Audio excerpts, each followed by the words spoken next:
თქვენი აზრით არის თუ არა მომძლავრებული კლერიკალიზმი საქართველოში? რა ვიცი, ეს ცოტა რთული საკითხია. მაგალითად მე ხშირად მიფიქრია, რომ უცებ ყველა სკოლაში რომ კარები გაგვიხსნან. ჩვენ შევძლებთ პოტენცია არის ამის საქართველოში. ანუ ჩვენ სასულიერო პირები ამას შევძლებთ. ანუ სასულიერო პირები მე ესე ვიტყვი, მე ესე მგონია, რომ საქართველოში არის დეფიციტი სასულიერო პირებისა, იმიტომ რომ ხალხს მეტი მოთხოვნილება აქვს, მეტი ადამიანი საჭიროებს ღვთის სიტყვას. საქართველოში არის დეფიციტი მისიონერული მოღვაწეობისა. განსაკუთრებულად ძიმე მდგომარეობა რაიონებში. ბევრი ტაძარია, მაგრამ მე ვისურვებდი, რომ თითოეულ ტაძარში უფრო გულმხურვალე მსახურება იყოს და უფრო მეტად იქადაგებოდეს ღვთის სიტყვა და უფრო მეტად ვასწავლდეთ ხალხს, ვიდრე ამას ახლა ვაკეთებ. ანუ ერთის მხრივ აშკარა დეფიციტია. მეორე მხრივ ფიზიკურად ბევრი სასულიერო პირია. ახლა რა ვიცი კლერიკალებში რა იგულისხმება მამა? ნუ რომ სასულიერო ეს ჩვენი მსახურება უფრო წინა პლანზე იყოს წამოწეული. არა, ეგ მე ვიცი, მაგრამ აი დღეს აი ანუ მომძლავრებულიაო მეკითხება და.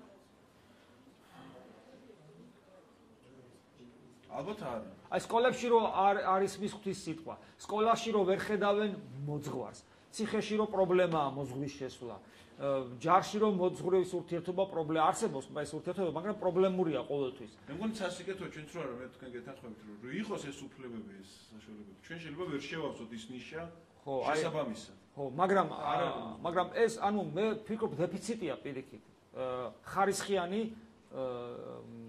კლერიკალიზმის მომრავლებისა თუ ესენი გულისხმობენ კლერიკალიზმში იმას რომ თქვა სასულიერო პირები ან ეკლესიური თემები გაცილებით უფრო წინა პლანზე წამოსული და ასე არ უნდა იყოს საერო სახელმწიფო. ხო, მაგრამ აი ტელევიზიაში მაგალითად, ტელევიზიაში სასულიერო პირებს ჩვენ ვერ ვხედავთ.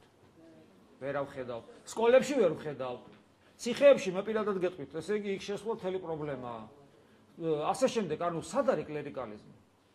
სად მე დამანახეთ კლერიკალიზმი. ის რომ ზოგს იცით რა უნდა, ხშირად მიფიქრია ხოლმე, ცოტა გაბრაზებული ვამბობ, რომ ესე იგი, კარგი მღვდელი ხარ მაშინ, როცა შენთვის ხარ მიყუჟული და შენი ხმა არ გავიგო და მაშინ კარგი ხარ. მაპატიეთ რა, მე გეტყვით, რომ დამარხო მიწაში. მაინც ამოვძურები და მაინც ვიტყვი. ამის კომფორტს ვერავის შეუქმნი. სანამ მე პირში სული მიდგას. ჩემს საქმეს ბოლომდე გავაკეთებ. ყველგან ვიყვირებ. რომ რას ვიყვირებ ახლა? რას ვიყვირებ, მამա, რას ვიყვირებ? ვიყვირებ, რას ვიყვირებ, გეტყვი რას ვიყვირებ. რომ არის ღმერთი, რომელიც სიყვარულია და შენ უკვდავი ხარ და შენი ცხოვრების მიზანი უნდა იყოს ღმერთი და უნდა ისუნთქო ქრისტესთან ერთად. ვერავინ ვერ გამაჩერებს. და უზნეობაზე ვიტყვი, რომ არის უზნეობა, რომ არ შეიძლება გარყვნილება, არ შეიძლება ცოლქმრული ღალატი, არ შეიძლება ნარკომანია, არ შეიძლება ჰომოსექსუალიზმი. არ შეიძლება. რატომ არ შეიძლება? იმიტომ რომ შენი უკვდავი სულისათვის დამღუპელი. ჰუმანისტი არა ხარ, მამაო. ყველაზე დიდი ჰუმანისტები ჩვენა ვართ. იმიტომ რომ ჩვენ ამბობთ, რომ ადამიანი ღმერთი უნდა გახდეს და ადამიანი არ არის რაღაც ბიოლოგიური არსება, რომელიც წუმპეში იწובה და იღრუტუნებს. ვერავინ ვერ გამაჩერებს. აი ეს, ეხლა თუ მაგრამ ჩვენ მეტი იარაღი არ გვაქვს. მე ვეკითხები ესეთ ადამიანებს, ვისაც უნდა რომ ჩვენი ხმა არ იქნას გაგებული, სიტყვის რატო გეშინია? რატო გეშინიათ სიტყვის? ჩვენ ხო ვამბობთ და მეტი არაფერი. ჩვენ ვამბობთ და თქვენ აკეთებთ, თქვენ ძალა თქვენ ხელში არ არის. რატო გეშინიათ ჩვენ? ჰომოფობია ის რო ახსენეთ რაღაც ძალიან გავრცელებული ბრალდება, რომ სასულიერო დაავადებულია და ჰომოფობია. კერძოდ, რა იგულისხმება ჰომოფობია? რას გულისხმობენ? რას გულისხმობენ ჰომოფობიაში? მე თუ რაღაცა შემეშალა, ბოდის მოვიხდი. ხოლო თუ ვიღაცა იტყვის, რომ ხშირად მაბრალებენ ჰომოსექსუალისტთან დაკავშირებით. მაპატიეთ რა, ჰომოსექსუალიზმი ჩემი პრობლემა სულაც არ არის. ბიბლია მეუნება, რომ ცოდვაა. რატომ მეუნება, რომ ცოდვაა? არაბუნებრივი. კაცი, ქალი. მათი ანატომია ისეთი, რომ მათ კავშირი შეუძლია. მე ვერ ხვდები, კაცებს შორის რა კავშირი უნდა იყოს და ქალებს შორის რა. ანატომია არის ლევა მის საშუალებით. ბავშვებს ვერ გააჩენ.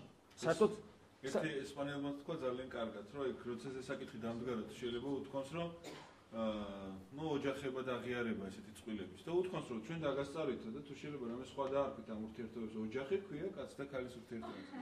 ასე რომ კი ბატონო, მოიფიქრეთ რამე სხვა ოჯახი, სხვა სახელი და კი და ჰომოფობია იქნება მაშინ, როდესაც დაფიქსირდება რა, რომ ჩემთან მოვიდა ადამიანი, რომელსაც აქვს ეს პრობლემა. ჩვენთვის ეს არის ავადმყოფობა და ცოდვა და ავადმყოფობა სინონიმებია, მინდა გიმეწეღან და кайხანი ვისაუბრე ამაზე. ყველა ნებისმიერი ცოდვა არის ავადმყოფობა და ესეც ავადმყოფობა არის, ერთ-ერთი ცოდვა, ანუ ავადმყოფობა ეს ერთ და იგივეა, სინონიმებია და როდესაც ვინმე დააფიქსირებს იმას, რომ მე კონკრეტულად ადამიანი, რომელიც ამ ავადმყოფობით არის დაავადებული, მე მას ხელი ვკარე და შევიძულო. ღმერთმა იცის ჩემი დამოკიდებულება მათ მიმართ. გულში ჩამიკრავს, მინუგეშებია და მე მიხარია, რომ მათ შორის ორი დაქორწინდა და შვილები ყავთ.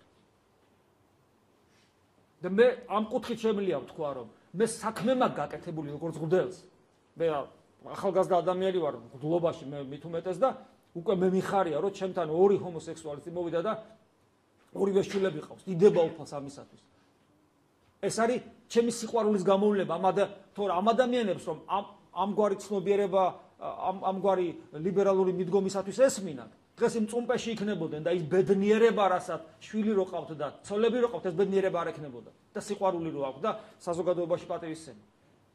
ამიტომ როცა კაცთა მოძულეები სწორედ ისინი არიან, ვინც ავადმყოფ ადამიანს ეუნება, რომ არა ხარ ავადმყოფი, ჯანმრთელი ხარ, აი ეგრე იყავი, ხელი არ გაანზრია, რომ განთავისუფლდი ამ პრობლემისაგან. იყავი, ეგ პრობლემა სულაც არ არის. ეგრე იყავი. ეს არის დემონიზმი და სატანიზმი ზუსტად და უსიყვარულობა ადამიანისა. ჰომოფობია სწორედ ეს არის. დალოცვილო კაცი ავათარი და იმის მაგერად რომ ეცადო დაეხმარო და გამოიყვანო და ნორმალური ცხოვრების შე რო ყავს ცოლშვილი და შე რო გათხოვილი ხარ გიხარ იმას არ უნდა? იმასაც უნდა და რისკენ უბიძგებ. პირიქით. ასე რომ ჩვენ ამ შემთხვევაში გამოდივართ როგორც ადამიანების მოყვარული. და თვითონ ადამიანს ღვთისხაც ხედავ და გვინდა დავეხმარო და უთხრათ ავადმყოფობაა ეს. მოდი და დაგეხმარები. და მე მიხარია რომ ამ სიტყვის მამაღლა თქმის უფლება მაქვს. კიდევ ეს მე უამრავი მაგალითად მქონია შემთხვევები რომ ჩემ თვალწინ როგორ ვითარდება როგორ გენეზისი როგორია ამ ცოდვისა როგორ ვითარდება და როგორ შეიძლება ნაყოფი გამოიღოს და როგორ გაგვიჩერებია ესეთი მაგალითებიც უამრავი გვაქვს ანუ არ არის ჩამოყალიბებული ჰომოსექსუალიზმი მაგრამ აქეთკენ რომ ვითარდება და გაგვიჩერებია და მე დაქორწინებულა ნორმალურად არ არის ეს გამარჯვება არ არის ეს ჩვენი მხრიდან სიყვარულის გამოვლენა და ეხლა ჩემი შენ გითხარიო, ესეა რა, როგორ შეიძლება ავადმყოფ ადამიანს არ უმკურნალო კაც. და არა, იცი რა, საოცარიო, ბუნებრივად რომ მიიჩნევენ იმას, რაც აი არაბუნებრივია ყველანაირი გაგებით. ანატომია გეუბნება, რომ არაბუნებრივია. არა, მაინც ბუნებრივია იცი. ქორწინება რომ